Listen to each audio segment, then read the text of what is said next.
Let's get started with the news coming out of the Israeli Channel 14. A large-scale attack on Iran will begin soon, an unprecedented assault since World War II. Scott, what's your understanding of what's going on and the way that Donald Trump is handling the situation with Iran and Iranian as well? Look, I've been saying till I'm red in the face that Donald Trump is serious about attacking Iran. That if Iran doesn't put its nuclear program on the table, Iran will be struck. And I also am of the belief that this isn't going to be, the kind of strike that's hitting Yemen. This will be a nation-ending strike. This will be a strategic air campaign designed not only to eliminate Iran's nuclear potential, but to eliminate the regime. If these reports are true, then this is about what's ready to happen. And I think Iran has committed suicide. I'm sympathetic to the Iranian plight. This doesn't mean that I support what Donald Trump is doing. I condemn it. There's no justification under international law. But Iran has been playing a very dangerous game, and what I think is a stupid game.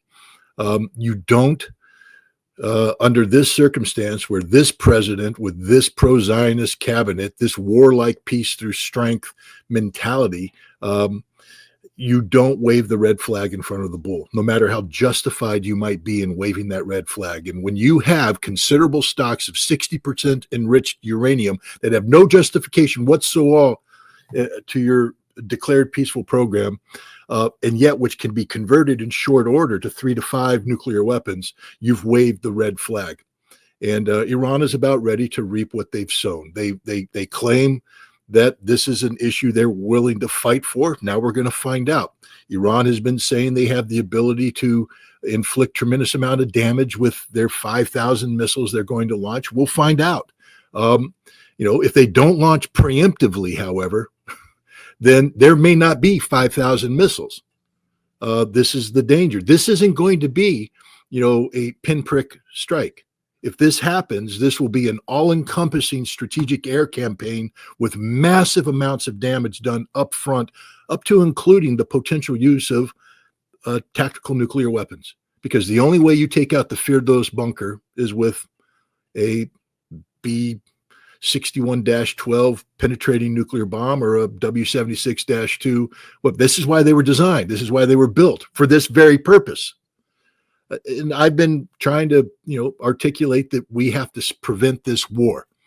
But every time I say that, people are like, what about Israel? Israel doesn't matter. Don't bring that into the mix. The only thing that matters at this point in time is Iran's nuclear program. That's it. They got to get rid of the 60% enriched uranium and get back to where there's, if not a 1-year breakout window, maybe 6-month breakout window. But that's the only issue at stake here. And anything less than that will result in a war. And I think we're at the point right now where this war is going to happen. And it's tragic. It could have been avoided. The United States, of course, should be condemned for what it's about to do. But Iran shares its, there's a fair share of the burden that relies with Iran. They could have stopped this, and they opted not to. Larry, how Iran could have stopped this conflict? Well, I have a slightly different take than Scott. Iran's a sovereign country. Iran has as much right to create a nuclear weapon as Pakistan, Israel, South Africa, France, the United Kingdom. The United States doesn't have any right to be the final arbiter on this, since we're the only ones that have been dropped the bomb on people and killed them. I think if Trump is stupid enough to attempt this, and I don't at all disagree with Scott on the potential of these weapons to be that destructive. But we've seen time after time after time where the Air Force, going back to U.S. Army Air Corps in World War II, believed that by bombing, they could bring an end to a conflict, or they could resolve a situation, or it would be so decisive it would bring, it would end it all. Now, we point to the use of the atomic bombs in Japan. That I believe was really done more, not so much to end the war quickly, but it was a message to the Soviets to, scare them off and let them know, yeah, we're the biggest, baddest bastard on the street. The problem I have with the U.S. position is we got so many false, wrong assumptions about Iran, about its capabilities, and about, in fact, what Iran's doing. The only country over the last 20 years that's been carrying out terrorist attacks against the others is the United States has been carrying out terrorist attacks in Iran. There's not been Iran carrying out terrorist attacks inside the United States or against U.S. targets. The United States, we complained that, quote, the Iranians provided assistance to Shia in Iraq during our invasion, our illegal invasion, I will add, and that because they provide military support to guys carrying out attacks against military units, that's terrorism. That's not terrorism. Sorry, that's where you get to try to define it. Our terrorism was we funded and trained the Mujahideen al-Khalq, who we used to declare as a terrorist organization, so that they were carrying out attacks against civilian targets inside Iran. The same with aid to in the Baluchistan area in southeast Iran. So, the United States has fabricated this narrative about, oh my God, we got to stop Iran at all costs. And sorry, let's total up who's got the biggest body count for killing civilians. We've got a body count in Afghanistan. We got a body count in Iraq. We got a body count in Syria. We got a body count in Libya. Iran's not out murdering people like we are. So what I fear will happen is the United States will attempt to strike. It will not be successful. It will maybe have some limited success, but it will still leave Iran in a position to start retaliating. And, they'll take out oil fields. They'll take out the Al Udeid Air Force Base in Qatar. They may even hit Israel. And then we're on the brink of World War III because, particularly if we use nukes, I don't see Russia standing by saying, oh, those Americans, those crazy guys, we'll just look past this. They've got the security arrangement in place with Iran, and China and Russia both have been conducting regular military exercises with Iran. I don't believe they're doing that just because they were bored and didn't have anything better to do. Scott, we had reports from Russia. It says that Russia has warned the United States that strikes against Iran would have catastrophic consequences. How do catastrophic regional consequences? Yeah, regional consequences. Make sure you throw that word in there. Yeah, catastrophic regional, which means Russia's not going to war for Iran. But you continue your question. And what you look at the way that Iranian, for the first time, we had Ali Larijani, which is so important, a very important character in Iran. He's totally connected with the government, with the elites in Iran. His family is of the elites in Iran. He said that if they attack us, we're going to go after nuclear bombs. If the main objective is to get rid of nuclear bombs, why you need to attack Iran? No, you're asking the wrong question, Nima. Let me ask the right question, Scott. The right question would be why the Trump administration put a lot of pressure on Iran. Why they're not easing the pressure, the sanctions, in order to facilitate the negotiations? That's a fair question. That's again, you guys get me wrong. I'm not promoting this war at all. I'm telling you there's going to be a frickin' war. End of story. Because the Trump administration isn't playing the game you want them to play. They aren't doing what Larry and I want them to do. They're not logical. They're not even inclined towards peace. They're looking for a specific outcome. That's what I've been saying all along. You misconstrue me. Larry said that, and I agree with everything Larry said, except the following. Larry, Iran is a signatory to the NPT. And when they signed the NPT in 1970, they said, we will not be a nuclear power. That is a commitment they made by law. And as long as Iran is a member of the NPT, they shall be held accountable to the NPT. If Iran wants nuclear weapons, then do what North Korea did. Leave the NPT and then pursue it. But Iran's been playing a stupid game,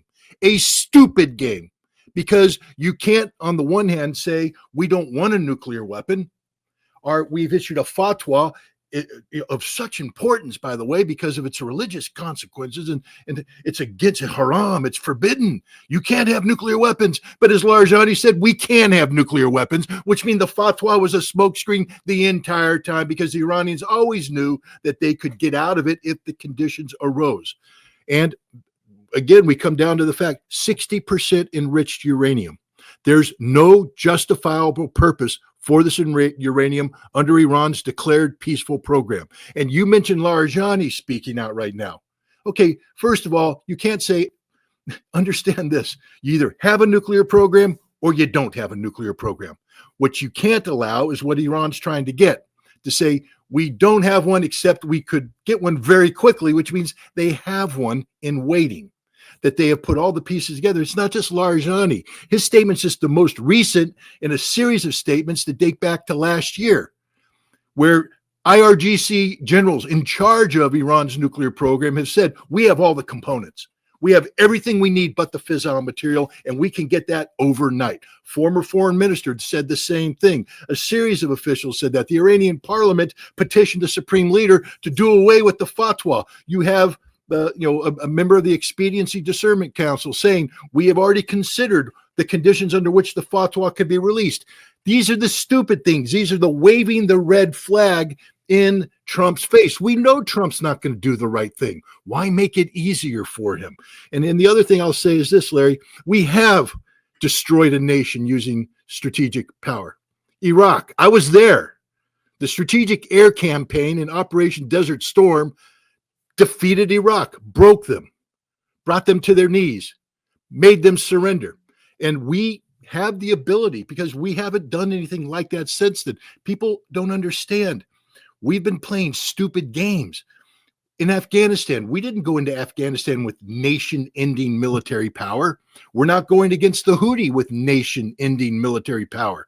If we go against Iran, we're coming in with a completely different game book. It is a nation-ending campaign. This isn't going to be a one-of. This will be a strategic air campaign designed to last in a sustained fashion until which time Iran is defeated. And it's stupid. I don't agree with it. I'm against it. But it's what's going to happen. Will it succeed? Nothing's guaranteed in this world. But I'll tell you what, the death and destruction that will be brought to bear on Iran will be catastrophic. Now, they may be able to do damage to us regionally. They may be able to do other things and cause global energy markets to explode and all that. That doesn't save the Iranian people, and it won't save the Iranian regime. Because the other thing that's happening here, and people need to keep this in mind, I've been dead set against economic sanctions forever, because I just find them to be cruel to innocent civilians. And they don't succeed in getting governments to change their mind. But what they do is they weaken governments. They undermine governments. The reason why Iraq's regime fell so quickly in 2003 is because of a decade of sustained sanctions. The reason why Syria collapsed so quickly was because of decades of sustained sanctions that broke the will, broke the cohesion. Iran is a nation that's been under sanctions for a long time. A significant percentage of the Iranian population are young people who are frustrated by the fact that their government, all these former revolutionaries, are getting quite long in the tooth. These are old guys. There's not another generation of people running up to take their place. The old people entrench themselves at every chance they get, and the young people are frustrated.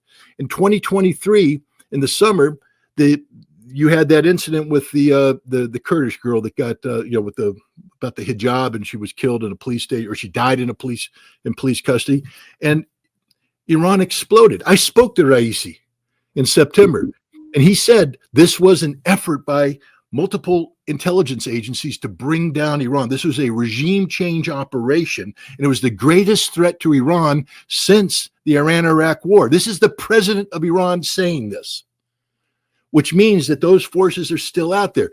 Iran survived that test in 2023. It's now 2025 with sanctions on the way. Is there any guarantee that once we apply tremendous military pressure and we eliminate the regime, because we will eliminate the regime? I'm just saying, this isn't going to be pinprick. This is going to be a regime ending exercise. And what happens then if all the intelligence agencies come in? Are you telling me that the Baluch aren't going to rise up? You're telling me that the Arabs of Afaz aren't going to rise up, that the Azerbaijanis aren't going to rise up, that the various ethnic groups, the Kurds that we've been picking apart for years, aren't going to rise up? I don't want Iran to go away. I think the Islamic Republic is the legal, legitimate government of Iran. But I'm just saying here, I felt the same way about Bashar al-Assad. He disappeared that quick. This is a very dangerous game that's being played here. And Russia is not going to come riding to the rescue. Russia said the same thing about regional consequences when the United States unilaterally and illegally invaded Iraq in 2003. And Russia and China will sit back and watch the United States make mistake after mistake after mistake, as we always do, and they will continue to try to, mitigate the consequences of this error. But no one's coming to the aid of Iran. Iran has hung itself out to dry. Remember, Russia and China are both members of the IAEA. They sit on the board of governors, and while they haven't participated in the votes to condemn Iran's behavior because they understand the political consequences of that, nobody supports Iran's nuclear program becoming a weapon. Not a single nation, not a single signatory to the NPT. And that's Iran's fatal mistake. That's what I personally believe, that this could have been avoided had Iran simply put its nuclear program on the, and people say, well, what about this, that, and the other thing? Israel's been trying to get us to bomb Iran for decades, for a quarter of a century. And we haven't. Why? Because the costs always outweighed the gains. But now we've come to a situation where Iran has made it easy for those warmongers to justify it internally by creating a de facto nuclear weapons program that, if manifested, represents an existential threat to the survival of Israel. 3 to 5 nuclear weapons against Israel eliminates Israel forever. It's gone. And whether you say, well, that's a good thing, that's not the point. The United States government, as it's currently configured, views it as a bad thing. And therefore, the United States government's willing to bring the totality of American military strength to bear to prevent that. And this is what I've been trying to impart on people. Maybe the urgency in which I've been trying to say it leads people to believe that I support this military action. I don't. I condemn it wholeheartedly. It's going to be devastating to us, the American people. This isn't going to end well for us either. But that doesn't save millions of Iranian lives that will be lost. That's what people tend to forget, that I'm not out here to promote American policy. I'm actually trying to save millions of Iranian lives. And it's very frustrating for me to watch the Iranian government lead their nation down this path of inevitable destruction, because Iran's not going to win this war. America may not win it either, but I can guarantee you one outcome. Iran will not win this war. In a battle of existential consequences, the United States will not be defeated, not as long as it exists. It's the same concept Russia has, and Russia understands this. When, as Vladimir Putin said, a world without Russia isn't a world worth living in. And from the mindset of the American first people that currently govern, a world where America can be defeated by an Iran is not a world worth living in. We will not lose this war. Iran will be destroyed. And I've been talking till I'm blue and red in the face to try and stop it.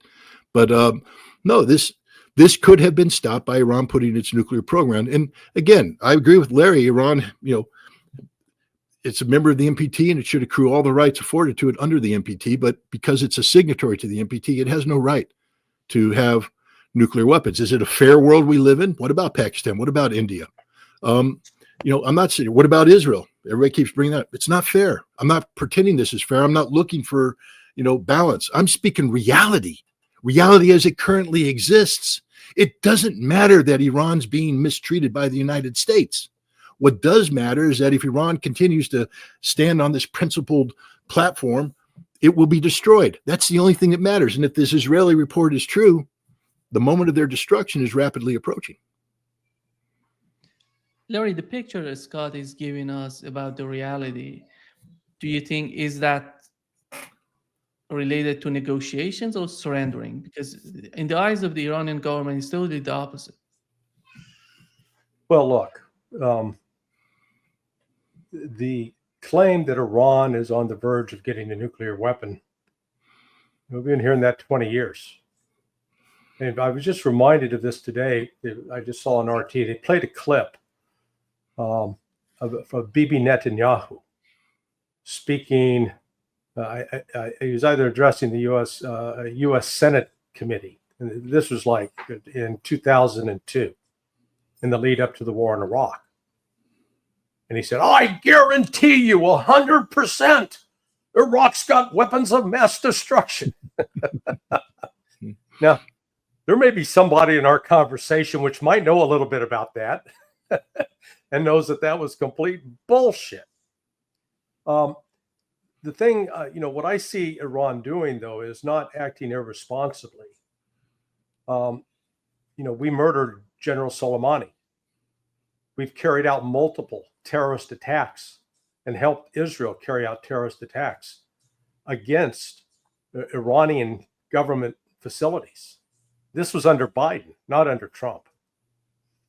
And so, if you got somebody that's driving past your house, shooting at your house, and then you decide to go out and get a gun to protect yourself, you're not the one at fault. You're not the one to blame. You are taking appropriate measures. Now, what we've seen, Iran may be enriching up to the level that it is, but it also took the step of signing that agreement, strategic cooperation agreement with Russia. And the language in it was carefully, you could tell, was very carefully negotiated. The way I read it was Russia was not giving carte blanche that, hey, Iran, if anybody attacks you, by God, we're gonna have your back.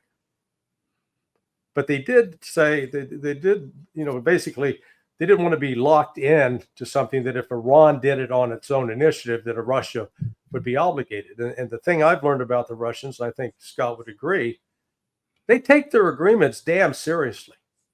If you have signed up to do something, it's like if you signed a media contract and they're going to pay you $800 per appearance, and you get used to doing, let's say 4 appearances a month, and you get $3,200, and then 1 month you only do 3, and you go back and say, hey, I'm going to bill you for $3,200. They're going, no, you'll get $2,400. Or if you do more, they'll pay you the more. So what I'm saying is, in those kinds of agreements, the Russians, they dot I's, cross T's, and they pay attention to the letters. United States, we treat these agreements like toilet paper. And, we just, it's something that we wipe ourselves with. So what I see in that agreement that they signed with Russia, that part of what Russia was doing was providing, if you will, an indirect assurance to the West. We're not going to let them develop nuclear weapons because we're not going to have this kind of cooperating relationship, because Russia is against proliferation. It's not going to encourage it or do it a back door. This desire, it's not just Israel's desire to attack Iran.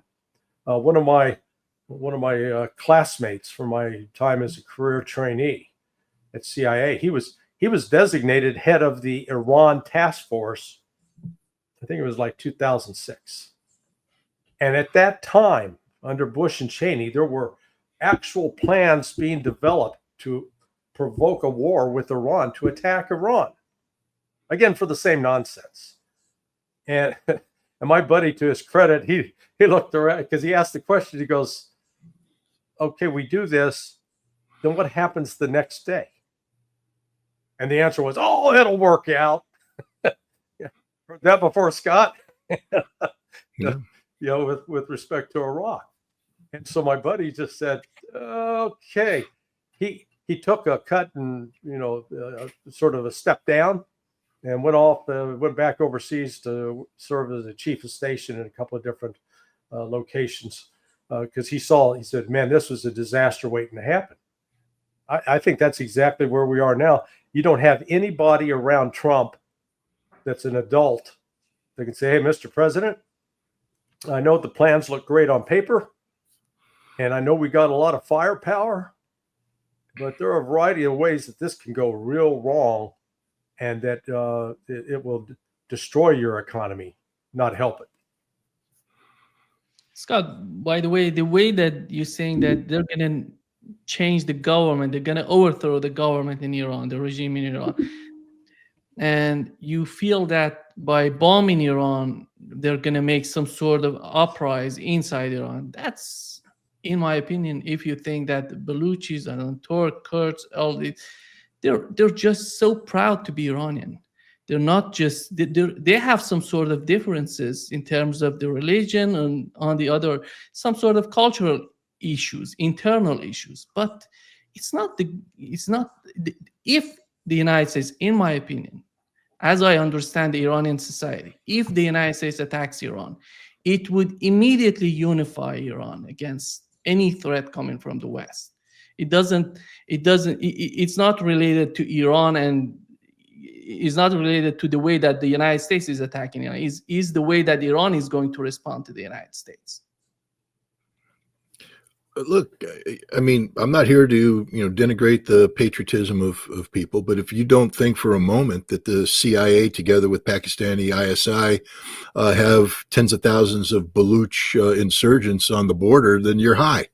If you don't think that Israel's been working with the United States to weaponize the Kurds and that there's tens of thousands of Kurds ready to move in, the CIA's already had an extensive relationship with the Mujahideen al-Khalq, who has infiltrated Iranian society to a degree even the Iranian government says they don't know what's going on.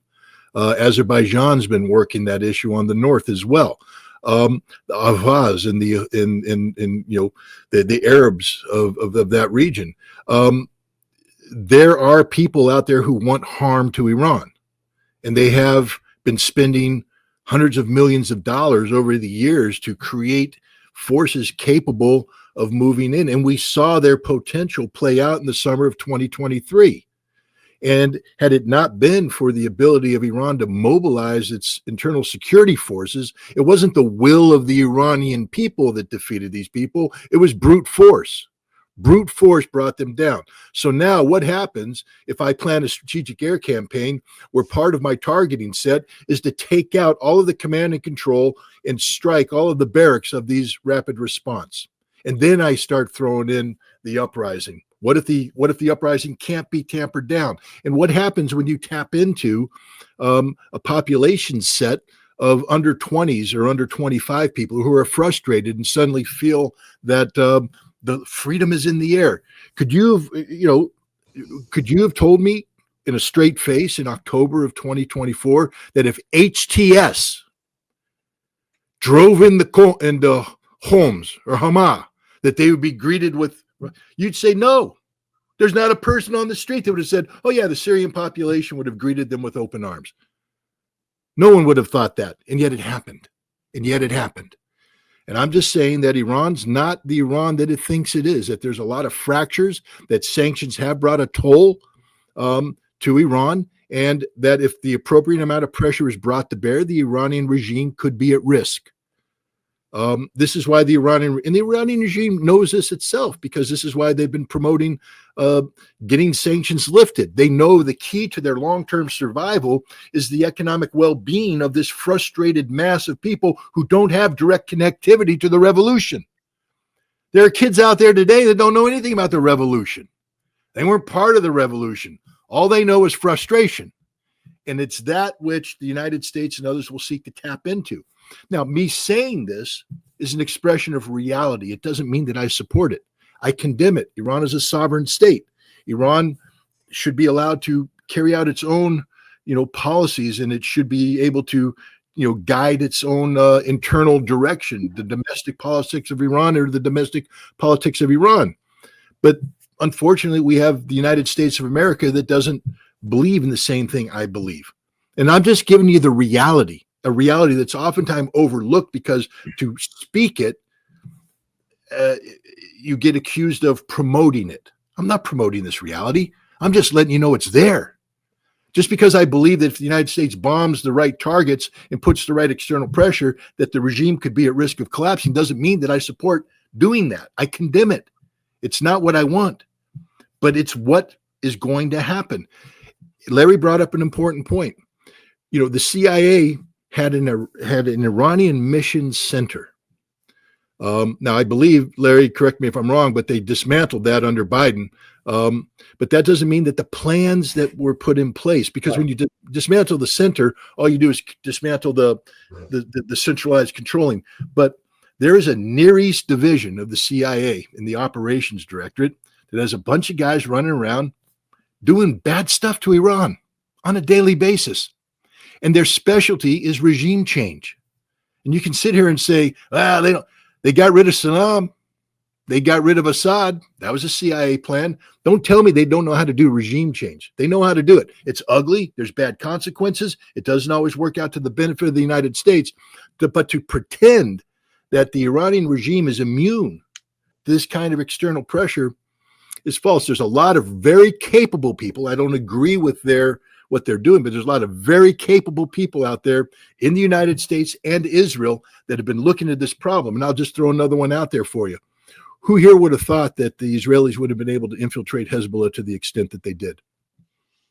No one, but they did. And the Israelis right now are very confident about Iran, which tells me Israel's probably infiltrated Iran a lot more than we possibly know, and that the CIA is aware of that. And there's a lot of pressure points right now that can be brought to bear on Iran, which again begs the question, why is Iran bringing this thing to a head? It could have been avoided. Does it mean that Iran would have had to swallow its pride? Yeah, absolutely. Is that just and right? No, it's not. Is it fair? Absolutely not. It's not fair at all. But Iran then lives. You know, you've been saying that, and Larry said it, and it's accurate. Benjamin Netanyahu's been saying from 1995, Iran's going to have a nuclear weapon in 2 months. Iran's going to do this. Iran's going to do that. Well, what if the main IRGC newspaper publishes an op-ed where they talk to the senior people and they say, while we have emphasized that we are not pursuing nuclear weapons, the capability to acquire them and establish deterrence is another matter. One the world recognizes in Iran, with estimates suggesting we could achieve this within a week. This is not Benjamin Netanyahu saying this. This is the IRGC-affiliated newspaper in Tehran publishing this in October, and it relates exactly to statements made by a former foreign minister and a member of the Expediency Discernment Council. This isn't Netanyahu spewing Israeli propaganda. These are well-placed Iranian officials saying we are weeks away from having a nuclear bomb. And that's why you have to take this seriously. This isn't about CIA misinformation. This isn't about Israeli distortion. This is about senior Iranian officials making repeated statements since January of last year that they are weeks away from having a nuclear weapon. Iran could have they were capable of making nuclear bombs long before, and they didn't decide to do that. Right. And it seems that they're saying, as I understand it, if there is an existential threat against Iran, we're going to build a nuclear bomb. If that doesn't exist, we're not going to do that. They're capable of doing this, but they didn't do this. As the intelligence in the United States under the Biden administration, under the Trump administration, both of them have confirmed that Iran is not building a nuclear bomb. But why is that so difficult to understand? To understand it, let me suggest that maybe let's take the focus off the nuclear bomb and ask the very basic question: is the United States willing to allow the Islamic Republic of Iran to exist if it doesn't have a nuke? And I would argue the answer to that is no. That from the standpoint of the United States, there is no scenario, no condition under which Iran, as this quote Islamic Republic, should be allowed to stand, because they took over our embassy. We've never gotten over it. We've never forgiven. We hold Iran accountable for the blowing up the U.S. Embassy in Beirut in 83, then in 84, as well as the attack on the Marine barracks. And again, in all of that, we ignore what the United States did to provoke or elicit those actions. We ignore the fact that we were killing Shia civilians in the Bekaa Valley with our, battleship throwing shells into it. So, I think Iran, just like Russia, I don't think Russia, China, or Iran should trust the United States in any kind of negotiation.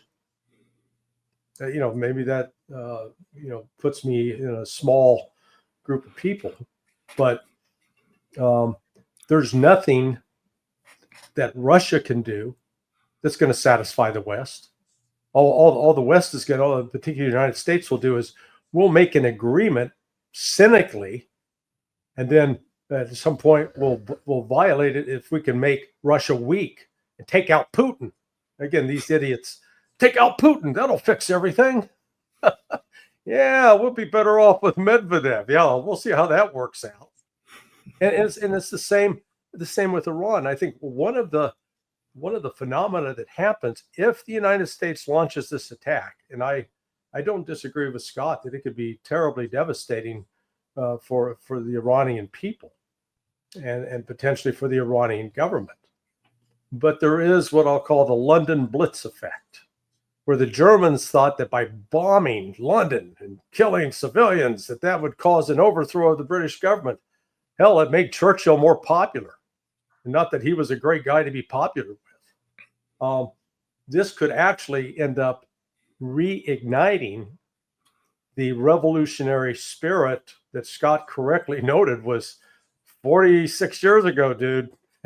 So, the only people in Iran, I mean, hell, Nima, you're not young enough. You don't even remember it. Your dad probably does. But, you got to be at least 56, 57 years old to even have a childhood memory of it. But if the United States launches this kind of attack, it could actually have the opposite effect of igniting the people of, because the average Iranian says, hey, what do we do? They feel like they got sucker punched. And people, when they get sucker punched, usually aren't real happy. No, I agree. Let me just jump in here, though. I agree about the London Blitz thing. I mean, you're right.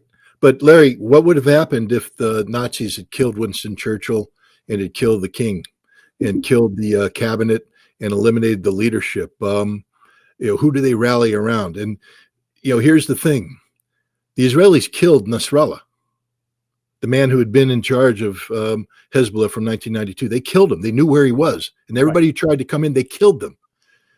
Israel killed Haniyeh in Tehran on inauguration day. Yeah. They knew where he was. Israel, of course, everything Larry said is correct, which is why these people who aren't stupid, the Israelis and the American planners, they might be evil. I don't agree with what they're doing, but don't call them stupid. These are very smart people. They're smart enough to get pagers in the hands of thousands of Hezbollah operatives and blow them up. Evil, violation of international law, condemnable, but they did it. They did it. And I'm just saying right now, Iran is far more infiltrated than many people believe. And the proof was Haniyeh. That was a signal. On inauguration day, shortly after he met with the new president, the Israelis assassinated him in a supposed secure place that nobody knew about, except the Israelis, who apparently know everything. And this is why I've been imploring the Iranians to be smart on this one. Let's also take the Russians. That agreement they had, the Russians opened the door for the Iranians to get out of this. I agree, Larry, there's no disagreement between you and I that the United States can't be trusted. I'm not here to say trust America, not at all. But, let's look at Russia. The the sanctions plan could have had devastating impact on Russia had Russia not been preparing for this eventuality for some time. If Russia hadn't had great relations with China, the February 4th, 2022 meeting between Putin and Xi Jinping in Beijing was a masterstroke in preemptive strike, because what they did is they locked China and Russia into a joint plan to oppose the rules-based international order before the special military operation began. And when the West imposed the sanctions, Russia had a lifeline to China, which then extended to India. And Russia has not only rode out the sanctions, but turned it around and faced them. What I've been saying for the Iranians is you need to do the same thing. You need to make BRICS work. Now, Iran got in a tough position on this because the man who helped conceive BRICS and make BRICS work, Raisi, and his foreign minister, died in a helicopter crash. And the new president, the new foreign minister, sort of jumped in midstream, and they weren't comfortable enough doing that, especially the president that said, I want to orient back to the West, as this new president has said he wanted to do. So they didn't take full advantage of BRICS, and they haven't taken full advantage of BRICS. And the Shanghai Cooperation Organization is another one that could take more advantage of, but this current Iranian regime hasn't done that. Iran, it's not that you need to have an agreement with the United States that solves all the problems with America, because you can't. America is not a trustworthy opponent. You need to buy time so that you create the foundation upon which you can say, America doesn't matter. And the way you say America doesn't matter is to eliminate any potential of an existential threat coming in. It's impossible for any presidential administration to articulate in favor of a war with Iran that could cause all of this economic consequence, harmful consequence. This is why we haven't bombed Iran. Israel's been trying to get us to bomb Iran for 25 years. And we don't do it because we understand the consequences of it. But when you create a situation where there's an existential threat. Look, yes, people have been talking about Iran, but here's the difference. Iran, first of all, I disagree. Iran has not had the ability to build nuclear weapons all this time. Most certainly has not. That's why the JCPOA was a 1-year breakout window. What Iran's been doing since then is getting that ability. Now they have high-end centrifuges, I think IR6s, IR8s, that are deployed in an underground facility in Firdo. That didn't exist before. Now it's there. That's different. You went from potential to reality.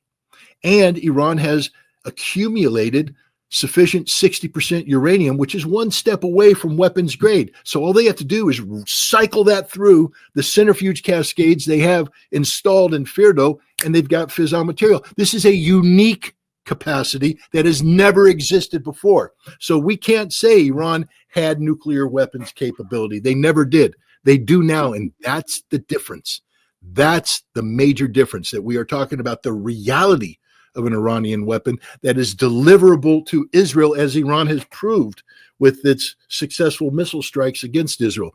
This changes the calculus altogether, and this is the point I've been trying to raise, is that this isn't business as usual.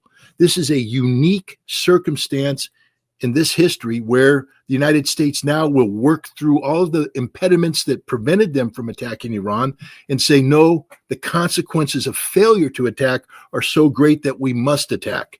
And this is Iran's fault.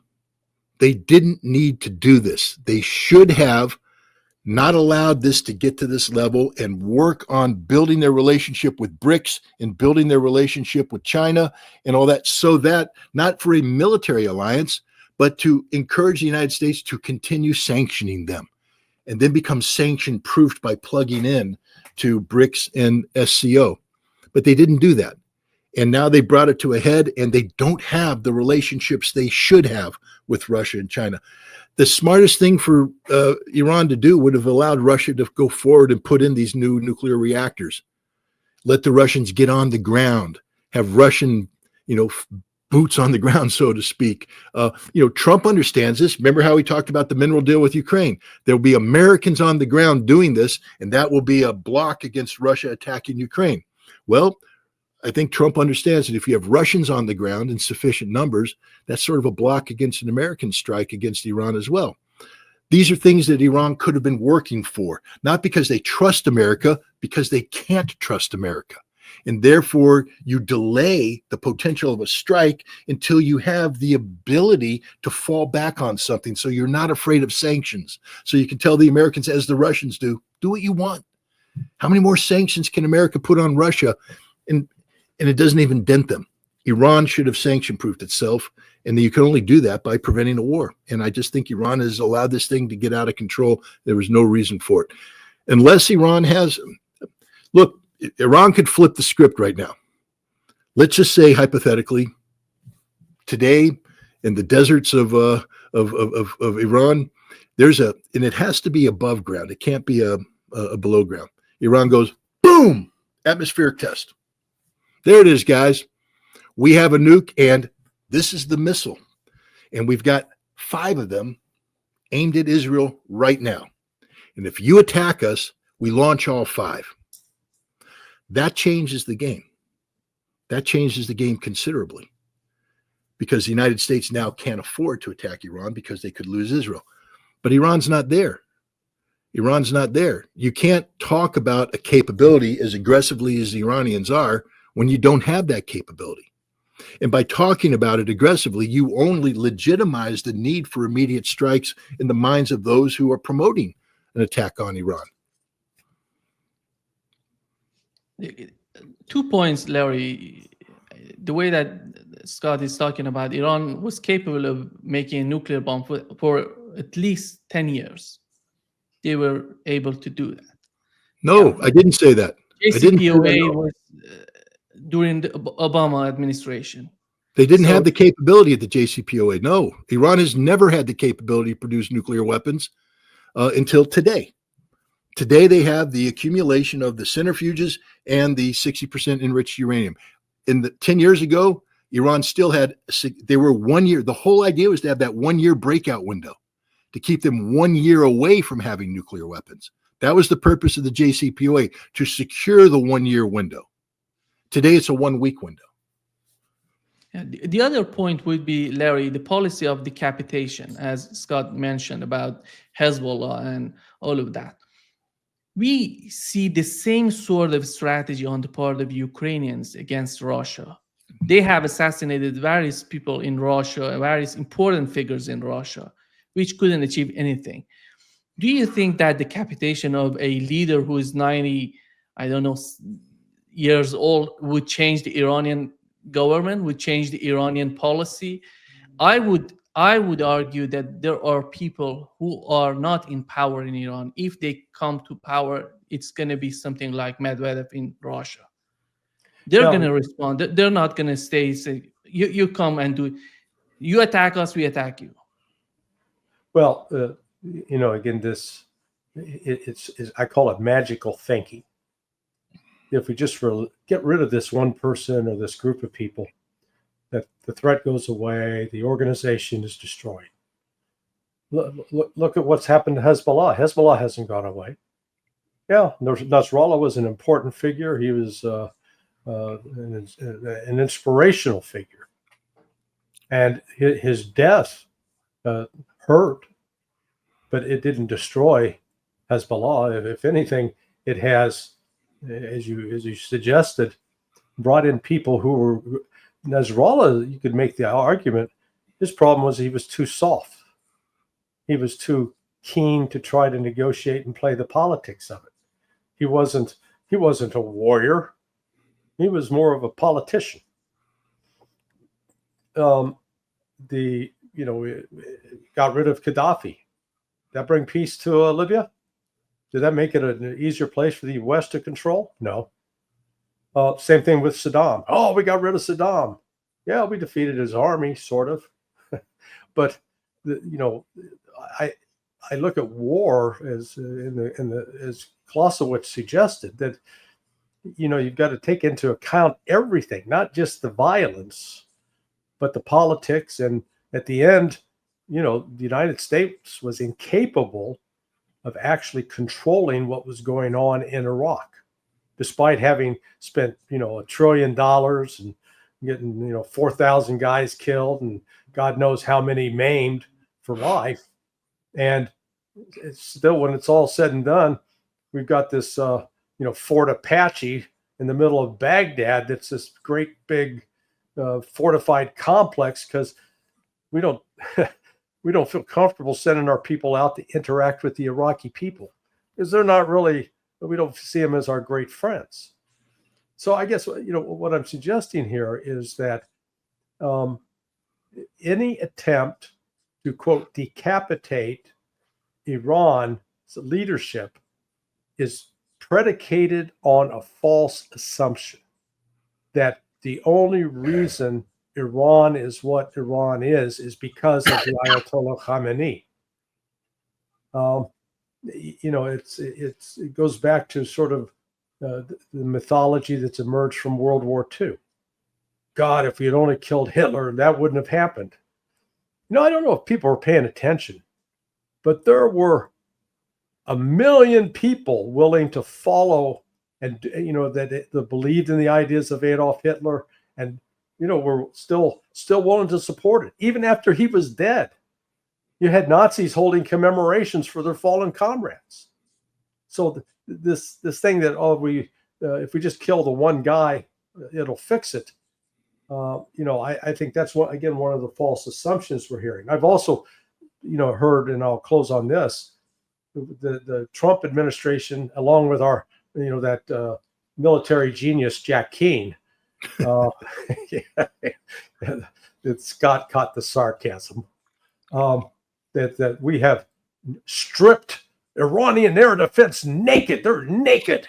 They can't. They're vulnerable. All we got to do is fly in there and bomb them.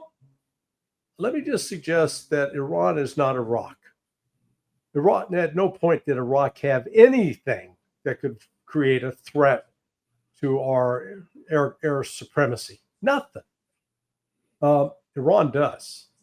And within this, I think I would disagree with Scott that I don't think Iran has been asleep at the switch, because this relationship with Russia, what makes it new is that Russia sees Iran as that north-south corridor that will take the economy from being where it could be held hostage by the Suez Canal and the Bosphorus Straits, that now you've got a straight line to the Indian Ocean that runs up into Russia, that this is Russia's planning, not just for the next 6 months, but long term. Iran is a critical part of that plan. And to that extent, Russia is not going to let Iran fall into the hands of the West, where the West could choke it from the South. Because I think Russia correctly recognizes the United States remains an existential threat to Russia.